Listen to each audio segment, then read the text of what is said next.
అండి, అందరికీ నమస్కారం. Welcome to my channel cooking tasty recipe ఛానల్కి స్వాగతం అండి. ఈరోజు ఎంతో సింపుల్గా టేస్టీగా పిల్లలకి స్నాక్స్ లాగా చెక్కగారెలు, అలాగే చెక్కలు అనే పిల్లలు వస్తారు కదా కొన్ని ఏరియాలో, అవన్నీ ఎలా తయారు చేసుకోవాలో వీడియోలో చూపిస్తున్నాను. వీడియోని చివరి వరకు చూసి నచ్చినట్టయితే లైక్ చేసుకోండి. నేను నార్మల్గా స్టోర్లో దొరికే వరిపిండితోని చెక్కగారెలు అనేవి చేస్తున్నానండి. మీ దగ్గర తడిపిండి అనేది అవైలబుల్గా ఉంటే సేమ్ ఇదే ప్రాసెస్లో చేసుకోవచ్చు. ముందుగా ఒక మిక్సీ జార్లోకి 3 ఇంచుల అల్లం అనేది ఈ విధంగా చెక్కుకున్నవి తీసుకోవాలన్నమాట.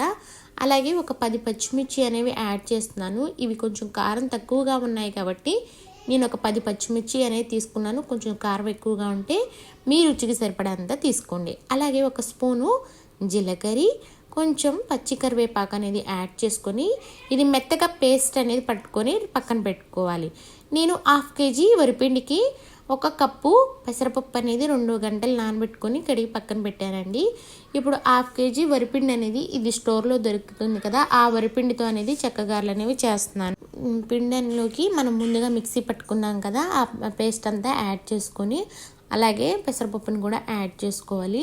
ఈ విధంగా యాడ్ చేసుకున్నాక ముందుగా వాటర్ అనేవి అసలు యాడ్ చేయకండి, ఎందుకంటే మనకి పెసరపప్పులో చెమ్మ వాటర్ అనేవి ఉంటాయి. ఈ అల్లం వెల్లిపాయ పేస్ట్ అనేది తడిగా ఉంటుంది కదా, దాంతో కలుపుకోవడానికి వీలవుతుంది. అలాగే ఈ విధంగా 2 స్పూన్ల బటర్ కానీ లేదంటే 2 స్పూన్ల నెయ్యి కానీ గోరువెచ్చటి ఆయిల్ కానీ యాడ్ చేసుకోవాలి. 1 స్పూన్నర సాల్ట్ అనేది యాడ్ చేసుకున్నానండి. మీరు మీ రుచికి సరిపడా సాల్ట్ అనేది యాడ్ చేసుకోండి. ఈ బటర్ కానీ ఆయిల్ కానీ వేయడం వల్ల చెక్కలు అనేవి చాలా క్రిస్పీగాను చాలా టేస్ట్గా ఉంటాయి. ఈ మనకి బటర్ కానీ నెయ్యి కానీ అవైలబుల్ లేకపోతే గోరువెచ్చని నూనె అయినా యాడ్ చేసుకొని చెక్కగారెల పిండి అనేది ఈ విధంగా కలుపుకోండి. ఇలా కలుపుకునేటప్పుడు పిండిని ముద్దలు లేకుండా నీట్గా పెసరపప్పు అంతా బాగా కలిసేలాగా కలుపుకున్నాకే వాటర్ అనేవి యాడ్ చేసుకొని పిండి కన్సిస్టెన్సీ అనేది ఈ విధంగా ఉండాలండి. నేను చూపిస్తున్నాను చూడండి వీడియోలో. ఇలా ఉంటే మనకి చెక్కగారెలు అనేవి పర్ఫెక్ట్గా ఉంటాయి, అలాగే క్రిస్పీగా కూడా ఉంటాయి అన్నమాట. చూసారు కదా, పిండి అనేది తుంపితే ఇలా విరిగిపోయేలాగా ఉంటే మనకి సరిపోతుంది. ఇలాంటి ఆయిల్ పేపర్ కానీ ఏదన్నా మనకి శారీస్కి వస్తాయి కదా, అలాంటి కవర్తోని ఆయిల్ అప్లై చేసి ఈ 3 ఫింగర్స్తోని నొక్కుతూ చేస్తే చెక్కగారెలు అనేవి క్రిస్పీగానే వస్తాయి. లేదు మా దగ్గర ప్రెస్ అనేది ఉంటుంది కదా కొంతమందికి, అది అవైలబుల్గా ఉంటే దాంతో అయినా చేసుకోవచ్చు. ఇలా చేసినా కూడా చెక్కగారెలు అనేవి చాలా పల్చగా చేసుకుంటే క్రిస్పీగానే వస్తాయి అన్నమాట. ఇప్పుడు స్టవ్ మీద బాండీ పెట్టుకుని ఆయిల్ హీట్ ఎక్కిన తర్వాత లో ఫ్లేమ్లో పెట్టుకుని చెక్కగారెలన్నీ యాడ్ చేసుకోవాలి. చెక్కగారెలు యాడ్ చేసుకున్నాక మంటని లో టు మీడియం ఫ్లేమ్లో పెట్టుకొని అన్నీ ఒకవైపు నుంచి ఇంకో వైపుకి టర్న్ చేస్తూ మొత్తంగా బ్రౌన్ కలర్ వచ్చే వరకు కాల్చుకోవాలన్నమాట.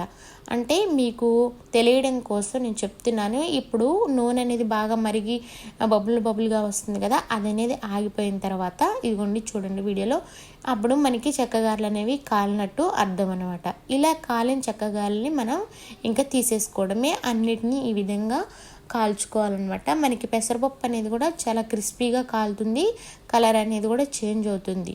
మీకు కొంతమందికి తెలియదు కాబట్టి నేను అలా చెప్తున్నానండి, తెలిసిన వాళ్ళ కోసం కాదు. విధంగా చెక్కగారెలు అన్నింటినీ రెడీ చేసుకోవచ్చండి. ఎంతో సింపుల్గాను టేస్టీగా స్టోర్లో దొరికే వరిపిండితో కూడా చెక్కగారెలు అనేవి తయారు చేసుకోవచ్చు. మీకు మాత్రం ఈ వీడియో నచ్చినట్టయితే తప్పకుండా లైక్ చేసి సబ్స్క్రైబ్ చేసుకోండి. నా ఛానల్ నేమ్ వచ్చి కుకింగ్ టేస్టీ రెసిపీ ఛానల్ అండి. పిల్లలకి స్నాక్స్ గాను చాలా బాగుంటాయండి. మీరు కూడా తప్పకుండా ట్రై చేసి ఎలా వచ్చిందో కామెంట్ రూపంలో తెలపండి. థ్యాంక్స్ ఫర్ వాచింగ్ అండి.